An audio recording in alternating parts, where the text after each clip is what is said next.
복부 초음파는 내시경으로 볼 수 없는 공간이 분명히 많아서 위나 대장 말고도 복부에 있는 여러 가지 이제 기관이 있거든요. 간, 소장, 장관, 쓸개, 콩팥, 비장. 여자들은 뭐 난소나 자궁, 남자들은 전립선이나 방광 이런 것들을 보는 게 꼭 필요한데 볼 수 있는 방법이 초음파라는 방법으로 보는 게 가장 안전하고 쉽게 볼 수 있어서 쓸 수 있는 방법이고, 초음파라는 것 자체는 인체에 무해한 음파를 추가시킨 다음에 이제 첨가되는 속도를 계산해서 이미지를 만들어주는 영상이에요. 이거는 애기들도 할 수 있는 영상이기 때문에 아주 유익하기 때문에 해주시면 좋습니다. 공복하면 좋죠. 공복을 하면 가스도 좀 더 줄어들고 해서 이제 초음파는 가스가 있으면 잘 못 보거든요. 그래서 공복으로 복부 초음파는 공복 최소 8시간 준비해 주시면 좋고, 검사 직전에 한 2시간은 물도 안 드시는 게 좋습니다. 복부 초음파는 인체에 무해하니까 비용적인 부담이 크게 문제되지 않으면 1년에 한 번 해주셔도 좋아요. 복부 초음파를 했을 때 이를테면 췌장 같은 거는 안 보일 수도 있거든요. 가스가 찬다거나 하면 그럴 때는 의도적으로 CT를 찍을 수는 있어요.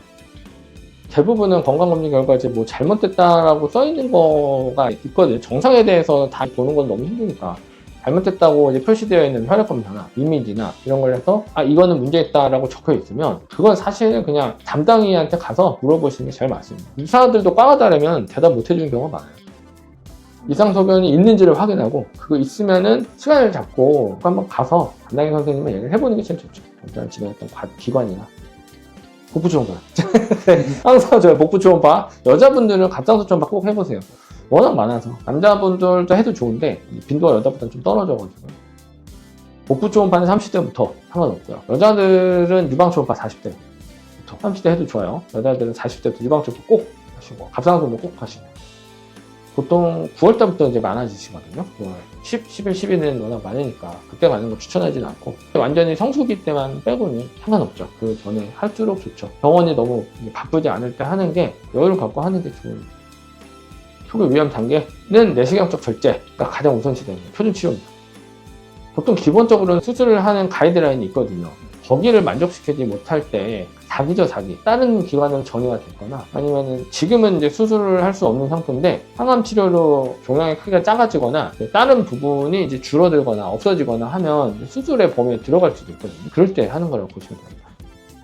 치료해야죠. 그냥 그대로 두면 깊어져서 천공, 아니 뻥 뚫릴 수도 있고, 위궤양의 5%는 알고 보니 암이다 이런 경우도 많아서 추적을 해야 됩니다. 가능한데 생활습관 교정이 더 중요해요. 약을 먹었을 때는 그뿐이고 끝났을 때는 다시 증상이 나타날 수 있어서 먹고 자거나 밥을 말아 먹는다거나 이런 것들은 조심하셔야 됩니다.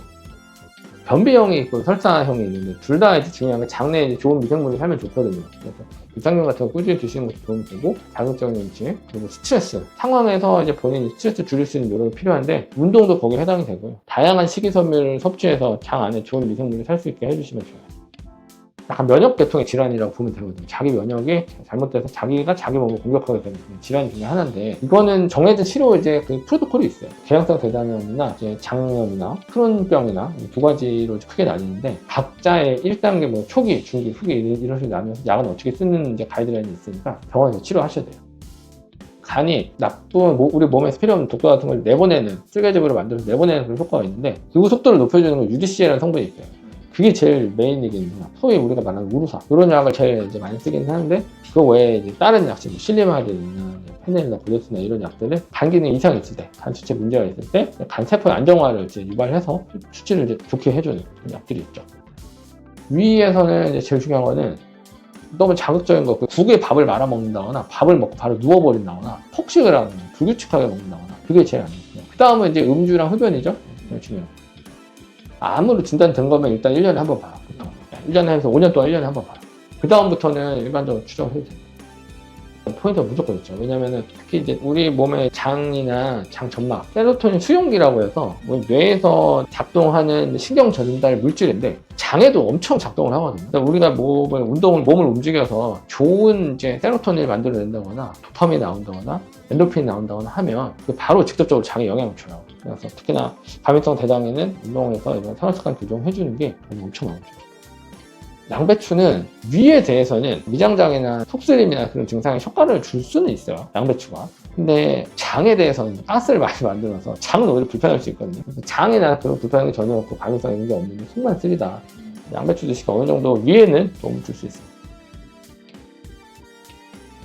소화기내과 환자분들 보면 스트레스가 엄청 많거든요. 렌턴트를 돌 때부터도 느낀 건데 기본적으로 스트레스가 엄청 많아요. 입원하고 이런 부분이니까 본인이 받는 스트레스가 직접적으로 위나 장에 영향을 주는 거예요. 혈산을 유발한다, 변비를 유발한다. 또 스트레스 많이 받으면 위궤양이 진짜 생기거든요. 무조건 생겨요. 그거는 뭐 일단 정해져 있는 거고 이미 수많은 논문에서 검증된 건데 받는 스트레스가 위랑 대장에 직접적인 영향을 많이 줍니다.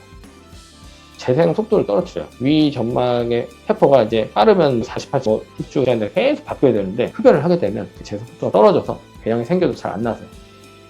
술은 마찬가지예요. 알코올은 사람 표면에 닿으면 하는 그런 약간 이렇게 시원하잖아요. 그게 실제로는 되게 세포 자극을 유발하는 거거든요. 되게 두꺼운 피부인데도 그런 느낌이 있단 말이에요. 근데 장 안에 얼마나 부드럽겠어요. 위나 장이. 거기 실제로 이제 알코올이 훑고 지나가는 건데 화학물질이 그런 산화 반응을 유발하기 때문에 무조건 안 됐습니다. 짠 음식이 들어가게 되면은 그 짠 음식을 경계해서 삼투압이 변하거든요. 세포가 이제 과도한 압력이 노출될 수 있기 때문에 안 됐습니다.